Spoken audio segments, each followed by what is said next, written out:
الحركة دي بتخطف قلبنا كلنا، والمحشي نازل من الحلة سخن كده وريحته حلوة. ايه الجمال ده؟ مفيش احلى من كده. هي الناس اللي عاملة كيتو دايت ودايت عادي ملهمش نفس يعني ياكلوا محشي؟ تعالوا اقول لكم على طريقتي في محشي الدايت وغير الدايت، واقول لكم كمان على طريقة تقطيع ولف جديدة للكرنب بتدي شكل حلو قوي في التقديم، وفي العزومات شكلها جميل جدا. شايفين جميل قد ايه؟ وبما اننا طبعا في الشتاء والكرنب طالع، فده بيبقى من الاكلات الاساسيه اللي ما بيختلفش عليها اتنين. يلا نبدا مع بعض ونقول بسم الله. انا بقطع الورق بتاع الكرنب، بفكه من بعضه، وبحب اشيل العروق اللي في الجنب دي الاول قبل ما اسلق الورق. والحمد لله يعني الطريقه دي كويسه معايا، والورق ما بيتهدرش ولا حاجه. لكن اللي بيقلق ان الورق يتقطع منه، ممكن يسلق الورق بالعرق اللي في الجنب وبعد كده يشيله. بعد كده بلف الورقه زي الرول وبحط الحروف بتاعتها زي بعض، وبعد كده بقطعها بالطريقه اللي شايفينها. هوريكم ورقه كمان. تمام اهي. طبعا انا بحط في ميه السلق ملح وكمون، دي اثار الكمون. انا بطبق الورقه وبحط الحرف على الحرف بالظبط كده. تمام.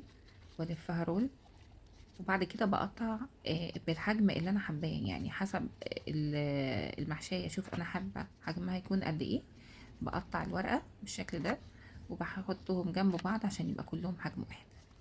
واهم حاجه ان احنا ما نطولش مده سلق الورق، لان طبعا على ما بنخرجه من الميه يبرد بيكون كمل سواه، فبنيجي نحشيه نلاقيه اتقطع مننا. والورق الاخضر اللي ما بنستخدموش في الحشو بقطعه حتت صغيره، وبضيف عليه شرايح من الطماطم والفلفل الاخضر، وممكن كمان حلقات من البصل، وبحط عليه رشه ملح وفلفل، وبكده بيبقى جاهز ان انا احط عليه المحشي. هبدا معاكم اول حاجه المحشي الدايت، يمشي للدايت العادي والكيتو.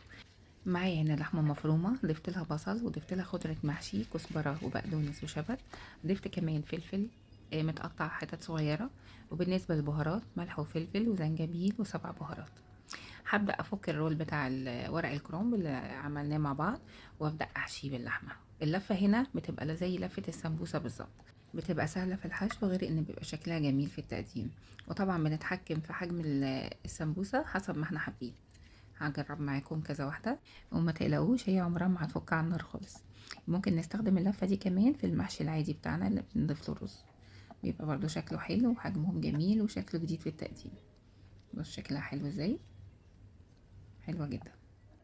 ميزة بقى تقطيع الورق كله رول، ده بيبقى سهل قوي في ان احنا نتحكم في لف المحشي. هوريكم كمان بعد شوية المحشي اللي بالرز بيتلف ازاي، بيبقى سريع جدا وما بياخدش وقت خالص.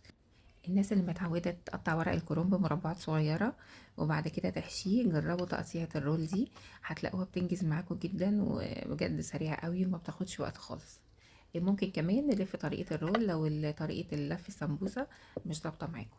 كده خلصت الكمية، واللحمة اللي بقيت حشيت بيها فلفل رومي. ممكن كمان نحشي بيها كوسة ونعمل ميكس كوسة وفلفل وكرنب. هبدأ أجهز الشوربة. لو عندي شوربة جاهزة أوكي، لو مفيش أنا ضفت هنا كوباية من المية، حطيت لها ملح وفلفل ورشة صغيرة سبع بهارات. ضفت لها كمان معلقتين من معجون الصلصة، وضفت كمان معلقتين كبار من السمنة البلدي. هضيف بقى الكمية دي ونراعي كويس قوي ان احنا ما نزودش المية او الشوربة على المحشي ده، لان طبعا احنا عارفين ما فيهوش رز، فهو مش هيحتاج مية كتير. بالعكس الفلفل والبصل والكرنب هينزلوا مية، فهي بالكتير قوي كوباية مية. هرفعه على النار يستوي، وهجهز معاكم المحشي العادي بتاعنا. اتبقى عندي جزء من اللحمة المفرومة ضفته على الرز بتاعنا المصري المغسول الجميل. ضفت عليه كمان بصل وخضرة المحشي وطماطم. الطماطم دي انا بفرمها في الكبة فرمة خفيفة قوي، بحيث ان انا تبان في المحشي. يعني انا مش بحب يبقى الطماطم الموجودة في المحشي معمولة عصير، بالعكس لما بتبقى فيها حتت صغيرة كده بتدي طعم حلو قوي. ببدأ أظبط الطماطم والخضرة، وطبعا كلنا عارفين كل ما الطماطم والخضرة بتزيد المحشي بيبقى طعمه حلو قوي. بضيف معلقتين من معجون الطماطم، وبضيف البهارات اللي عندي في البيت كلها، ملح وفلفل وكمون وسبع بهارات وبابريكا وكزبرة وكل حاجة. يعني هي البهارات مع المحشي بتدي طعم حلو. وبضيف زيت وبخلطهم مع بعض كويس، وببدأ أجهز الحلة اللي هعمل فيها المحشي. نفس القصة، بضيف ورق الكرنب اللي أنا مش بحشيه، وبضيف حلقات الطماطم، بضيف فلفل حار وبضيف بصل. تمام. وطبعا رشة ملح وفلفل. وبنفس طريقة الرول، بس المرة دي هلفها بطريقة الصوابع العادية بتاعتنا. هبدأ ألف كده وأقطع بإيدي، طبعا الورق مستوي فسهل جدا إن احنا نقطعه. انا استخدمت في لفه السمبوسه التانية السكينه، لان طبعا انا بقطع بالورب، فبالورب مش هينفع تتقطع معايا الورقه بسهوله، لكن كده هي ماشيه مع الخطوط اللي في الكرنب، فسهل جدا في القطع بالايد. وطبعا بتبقى سهله جدا لو الورقه اتقطعت من النص ان احنا نلف تاني. فالطريقه دي سهله، ما بتهدرش معايا اي ورق، غير انها سريعه جدا، يعني ممكن تحشي كميه محشي كتيره جدا في وقت قليل. وبخزن منه رولات في طبقة في الفريزر وبشيله. بس اهم حاجة ما نحطش ملح في مية السلق. رقم 2 ان احنا بمجرد ما بننزل الورق في المية نخرجه تاني على طول، ونقطعه ونلف رولات ونحطه في طبق ونشيله طبعا ونخرجه على الاستخدام. الشوربة جاهزة عندي هنا بنفس الطريقة اللي فاتت، ولو في شوربة فراخ او لحمة طبعا بتدي طعم حلو قوي. بالنسبة لمستوى الشوربة هنا انا بخليه عند مستوى الصف الاول، ومش بغطي المحشي طبعا، ببقى معتمدة ان في خضار هينزل مية. ضفت له كمان معلقتين من السمنه البلدي ورفعته يستوي. محشي الكيتو استوى معايا، بضيف له رشه من البقدونس. ريحته جميله جدا، واستوى ما خدش وقت خالص في التسويه، لان طبعا الورق بتاع الكرنب مسلوق اصلا، واللحمه المفرومه ما بتاخدش وقت. ريحته جميله جدا وطعمه حلو قوي. لازم تجربوه، هيعجبكم جدا. بصوا حلو ازاي. عايزه اقول لكم كمان على تريكه تانية، ان انا عملته قبل كده بشوربه عاديه، ما كانش متضاف لها صلصه طماطم خالص، وطلع روعه برضو. يعني بالطماطم او من غير طماطم في الشوربه، الاتنين طعمهم حلو قوي. اتمنى تجربوه لانه فعلا هيعجبكم جدا. والفلفل كمان خطير. بصوا، بس زي ما قلت لكم ما زودوش الميه خالص، لان هو مش هيحتاج ميه للتسويه. يعني كوبايه او نص كوبايه حسب الكميه اللي انتوا هتعملوها. ما ولان طبعا الطماطم والبصل والحاجات اللي احنا حاطينها تحت دي برضو بتنزل ميه. وده المحشي العادي بتاعنا بقى ال الهيرو. بصوا جميله قد ايه. يعني روعه روعه روعه، ريحه وطعم وخطير.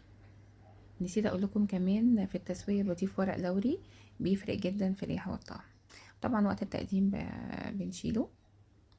بصوا جميل ازاي وبيلمع ازاي وتحفه.